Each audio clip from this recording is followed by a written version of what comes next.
लोकसभा चुनाव का काउंटडाउन शुरू हो चुका है और अब महज 2 महीने का वक्त बचा है। बीजेपी के बड़े नेता एक्टिव मोड में हैं। प्रधानमंत्री मोदी और अमित शाह से लेकर जेपी नड्डा तक समीकरण बनाने में जुटे हैं। खराब प्रदर्शन करने वाले सांसदों का टिकट काटने की तैयारी है, यानी बीजेपी का फुल प्रूफ मैनेजमेंट तैयार है। लेकिन नरेंद्र मोदी को हराने के लिए बना गठबंधन अब तक आपस में ही उलझा हुआ है। नाम के अलावा अब तक गठबंधन की कोई रूपरेखा तैयार नहीं हो पाई है। सीटों को लेकर पेच फंसा हुआ है। इंडिया गठबंधन की तमाम पार्टियां आपस में ही लड़ती नजर आ रही हैं।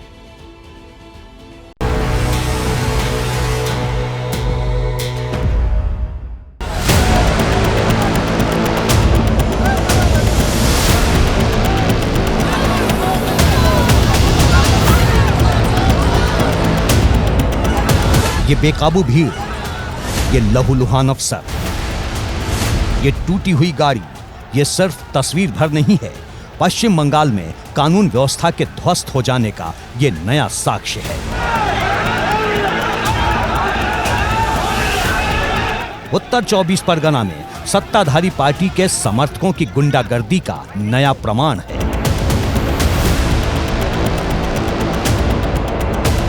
देख लीजिए, ये खून से लथपथ प्रवर्तन निदेशालय यानी ईडी के अफसर हैं जो तृणमूल कांग्रेस के नेता शेख शाहजहां के घर पर छापेमारी करने पहुंचे थे। सीआरपीएफ के जवानों के साथ ईडी के अधिकारी शेख शाहजहां के घर पहुंचे और वहां पहुंचकर कॉल किया, लेकिन किसी तरह का कोई जवाब नहीं मिला, जिसके बाद करीबन 1 घंटे तक इंतजार किया गया, फिर भी कोई जवाब नहीं आया। इसके बाद में ईडी के अधिकारियों ने घर का ताला तोड़ने की कोशिश की, जिसके बाद वहां मौजूद भीड़ ने उन पर हमला कर दिया और उनके साथ मारपीट की। किसी का सिर फटा, किसी को चोटें आई, गाड़ी टूटी। ईडी के अधिकारी किसी तरह जान बचाकर भागे। राज्यपाल ने इस खूनी घटना को भयावह बताते हुए अफसरों को तलब किया है। बीजेपी ने सवालों में सूबे की सरदार को खड़ा किया है।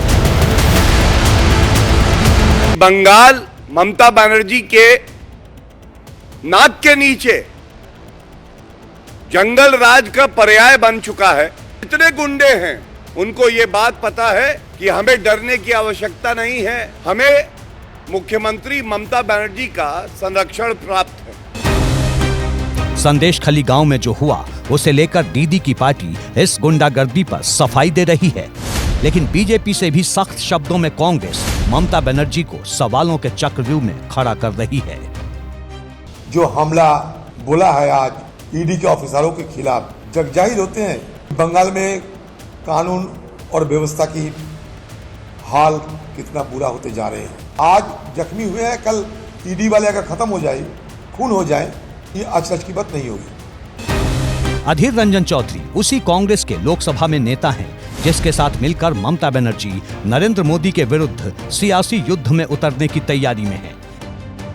बड़ी बात यह है कि जब केजरीवाल, हेमंत सोरेन या तेजस्वी को ईडी का नोटिस मिलता है, तब बीजेपी पर कांग्रेस हमला करती है। लेकिन पश्चिम बंगाल में कांग्रेस के नेता टीएमसी पर सवाल उठा रहे हैं। ऐसे में सवाल है कि क्या बंगाल में आपस में भिड़ेंगे और दिल्ली में मोदी से लड़ेंगे? जब एक दूसरे पर भरोसा नहीं तो नरेंद्र मोदी से कैसे लड़ेंगे? क्या इंडिया गठबंधन की गांठ को नीतीश कुमार सुलझा पाएंगे? दरअसल ये कोई पहली दफा नहीं जब पश्चिम बंगाल में कांग्रेस और तृणमूल कांग्रेस के बीच तकरार हुई है। करीब 24 घंटे पहले ही सीटों को लेकर भी अधीर रंजन चौधरी ने ममता पर नश्तर चलाया था। उनसे कौन भीख मांगने गया पता नहीं, हम लोग तो भीख मांगने नहीं गए। उनकी दया की कोई जरूरत नहीं है। ये और नहीं चाहते कि गठबंधन हो, तो ममता जी आज जो कर रहे हैं वो मोदी जी की सेवा में लगे हुए हैं। अधीर के तेवर इसलिए तल्ख थे क्योंकि ममता बनर्जी चाहती हैं कि 2019 को आधार बनाकर उसी के हिसाब से सीटों का बंटवारा हो। 2019 में 42 सीटों में से टीएमसी को 22 सीटें मिली थी, जबकि कांग्रेस 42 सीटों पर लड़कर सिर्फ 2 सीटें हासिल कर पाई थी। एबीपी न्यूज और सी वोटर के सर्वे में भी ममता बनर्जी की पार्टी को ज्यादा सीटें मिलती दिख रही हैं। सर्वे के मुताबिक पश्चिम बंगाल की 42 सीटों में से बीजेपी को 16 से 18, टीएमसी को 23 से 25 और कांग्रेस प्लस को 0 से 2 सीटें मिलने का दावा किया गया है। यही वजह है कि ममता बनर्जी चाहती हैं कि उनके मुताबिक सीटें तय हो, लेकिन कांग्रेस मुकम्मल हिस्सेदारी चाहती है और यहीं आकर पेच फंस रहा है। सीटों का पेच सिर्फ पश्चिम बंगाल में ही नहीं फंसा है। हर राज्य में जहां जहां क्षेत्रीय पार्टियां हैं, वहां पर कांग्रेस के साथ सीटों को लेकर तकरार हो रही है और ऐसा कश्मीर से लेकर कन्याकुमारी तक चल रहा है। जम्मू कश्मीर में कांग्रेस का एनसी और पीडीपी के साथ सीट बंटवारे पर पेच है। पंजाब और दिल्ली में आम आदमी पार्टी के साथ मामला उलझा हुआ है। उत्तर प्रदेश में समाजवादी पार्टी और आरएलडी के साथ, बिहार में जेडीयू, आरजेडी और लेफ्ट के साथ, झारखंड में जेएमएम के साथ, महाराष्ट्र में शिवसेना उद्धव, एनसीपी पवार, केरल में लेफ्ट, आईयूएमएल, केसीएम और तमिलनाडु में डीएमके और एमडीएमके के साथ समीकरण सुलझ नहीं पा रहा। कुल मिलाकर 9 राज्यों की 267 सीटों पर पूरी तरह से पेच फंसा है। पंजाब में आर पार की लड़ाई सी ठन गई है। केजरीवाल की पार्टी जिस कांग्रेस को कुर्सी से उतारकर सत्तासीन हुई है, वो 13 सीटों पर अकेले चुनाव लड़ना चाहती है, जबकि कांग्रेस भी उतनी ही सीटों पर लड़ने की तैयारी में है।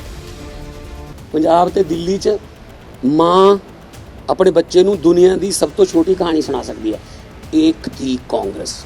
गठबंधन के बारे में, सीट शेयरिंग के बारे में पंजाब के लिए कोई चर्चा नहीं हुई। 100% आज की हमारी तैयारी 13 की 13 सीटों पर चुनाव लड़ने की है।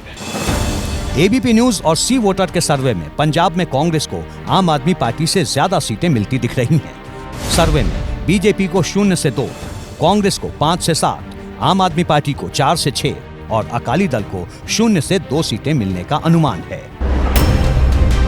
लेकिन दोनों पार्टियां ज्यादा सीटों के लिए लड़ रही हैं। आम आदमी पार्टी अकेले लड़ने के लिए तैयार है। दिल्ली में कांग्रेस की सीट 0, तब भी वो यहाँ चुनाव लड़ते हैं। वो कह दें कि पंजाब और दिल्ली के अंदर चुनाव नहीं लड़ेंगे, हम भी कह देंगे राजस्थान और मध्य प्रदेश में हम नहीं लड़ेंगे। आम आदमी पार्टी और कांग्रेस में तल्खी के बीच इंडिया गठबंधन के शिल्पकार नीतीश कुमार के लेफ्टिनेंट बयानबाजी बंद करने की सलाह दे रहे हैं। दोनों पार्टी की ऐतिहासिक जिम्मेदारी है इस संकट से बचाने की। दिल्ली में भी गठबंधन हो और पंजाब में भी हो, ये लचीला रुख दोनों पार्टियों को अपनाना चाहिए। अकेले लड़ने की तैयारी सिर्फ आम आदमी पार्टी की ही नहीं है। नीतीश कुमार भी अकेले चुनावी मैदान में उतरने की रणनीति पर काम कर रहे हैं। अभी तक इंडिया गठबंधन में सीट बंटवारे पर कोई बात नहीं हुई है। यहाँ तक कि संयोजक के नाम पर भी मंथन ही चल रहा है। लोगों पर भी कोई बात नहीं हुई है। साझा रैली को लेकर भी कुछ भी क्लियर नहीं है। ना तो कोई ऑफिस बना है, ना ही साझा उम्मीदवारों पर बात हुई है। कुछ भी क्लियर नहीं। बावजूद इसके नीतीश कुमार ने जेडीयू कैंडिडेट के नाम का ऐलान करना शुरू कर दिया है। नीतीश कुमार की पार्टी ने अरुणाचल प्रदेश से रूही तांगुक और बिहार के सीतामढ़ी से देवेश चंद्र ठाकुर को कैंडिडेट घोषित कर दिया है और रिपोर्ट्स के मुताबिक दरभंगा से संजय झा और मुंगेर से ललन सिंह को भी हरी झंडी मिल चुकी है। हालांकि बीजेपी का आरोप है कि नीतीश कुमार प्रेशर पॉलिटिक्स कर रहे हैं। नीतीश जी ब्लैकमेल करके संयोजक बनने जा रहे हैं। ये एनडीए गठबंधन से अलग हुए कि जो इंडी गठबंधन अब उनको प्रधानमंत्री पद का उम्मीदवार बनाएगा और थमा दिया झुंझुना। महत्वाकांक्षा के इर्द गिर्द घूमती नीतीश कुमार की सियासत को उनके करीबी मंत्री के शब्दों में सुनिए। कि हमको लगता है कोई एक राजनीतिक साजिश चल रही है नीतीश जी के साथ। साजिश एनडीए की तरफ से है या अब किस कौन कर रहा है हम नहीं जानते। जिनको नीतीश जी के कार्य प्रणाली से, नीतीश जी के कार्य करने की पारदर्शिता से जिनको परेशानी होगी वही लोग ऐसा करते होंगे। अभी नीतीश को डिगा कौन रहा है? ऐसी चुप्पी पर भविष्य की सियासत टिकी है। हालांकि दबाव के बीच नीतीश कुमार को इंडिया गठबंधन का संयोजक बनाने की पटकथा लिखी जा रही है। कांग्रेस के नेता इसे लेकर नीतीश से बात कर चुके हैं। उद्धव ठाकरे ने भी पहल को आगे बढ़ाया है।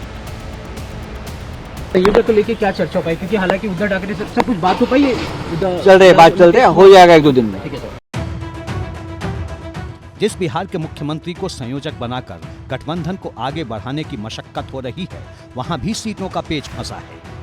सूत्रों के मुताबिक जेडीयू और आरजेडी 16-16 सीटों पर चुनाव लड़ना चाहती है, जबकि बाकी की 8 सीटें लेफ्ट और कांग्रेस के लिए छोड़ने के लिए तैयार है। लेकिन कांग्रेस खुद के लिए कम से कम 9 से 10 सीटें मांग रही है। इसके पीछे कांग्रेस का तर्क सुनिए। पिछली बार 9-10 सीट लड़े थे जी, तो उसी के आसपास कहीं होगा फिर से। कोई ये नहीं एक आध सीट इधर उधर हो सकता है, उसमें कांग्रेस आपको जरूरत पड़ी पीछे हटने की तो कांग्रेस पीछे हटेगी, जनता दल और राजद को और वाम दलों को जरूरत पड़ेगी तो उन लोगों को भी पीछे हटना चाहिए। सिर्फ बिहार ही नहीं, उत्तर प्रदेश में भी समाजवादी पार्टी के साथ कांग्रेस का तालमेल बैठ नहीं पा रहा। यूपी में अखिलेश यादव अपने हिसाब से सीटें तय करना चाहते हैं, लेकिन कांग्रेस की स्टेट यूनिट को ये मंजूर नहीं है।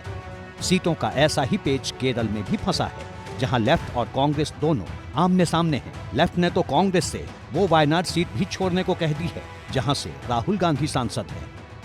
ऐसे में 39 सीटों वाले तमिलनाडु में भी डीएमके के साथ कांग्रेस का सीट फॉर्मूला अटका हुआ है।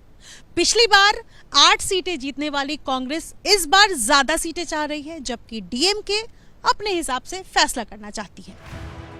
कांग्रेस के बड़े नेताओं का दावा है कि जल्द ही ये मामला सुलझ जाएगा। जो वहाँ की पार्टियां हैं इंडिया गठबंधन की, उनके साथ में बातचीत शुरू हो रही है और उम्मीद करते हैं कि बहुत स्मूथली सबके साथ में सीट शेयरिंग का जो काम है वो आगे बढ़ेगा। इंडिया गठबंधन ने 20 जनवरी तक की लकीर खींची है, वो भी तब जबकि लोकसभा चुनाव में 2 महीने से भी कम का वक्त बचा है। एबीपी न्यूज और सी वोटर के ओपिनियन पोल के मुताबिक एनडीए को लोकसभा चुनाव में 295 से 335 सीटें मिल सकती हैं, जबकि विपक्षी इंडिया गठबंधन को 165 से 205 सीटें मिलने का अनुमान है। लेकिन मोदी विरोधी गठबंधन का एक भी पेच नहीं सुलझा है, हर मोड़ पर उलझन है, जबकि बीजेपी पूरी ताकत के साथ मैदान में उतर चुकी है।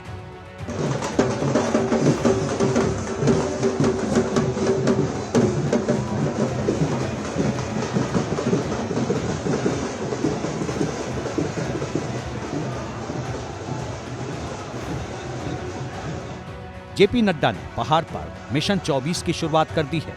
हिमाचल प्रदेश के सोलन में उन्होंने रोड शो किया। सर्दी के बावजूद लोगों की जबरदस्त भीड़ जुटी थी। उन्होंने कांग्रेस पर अटैक किया।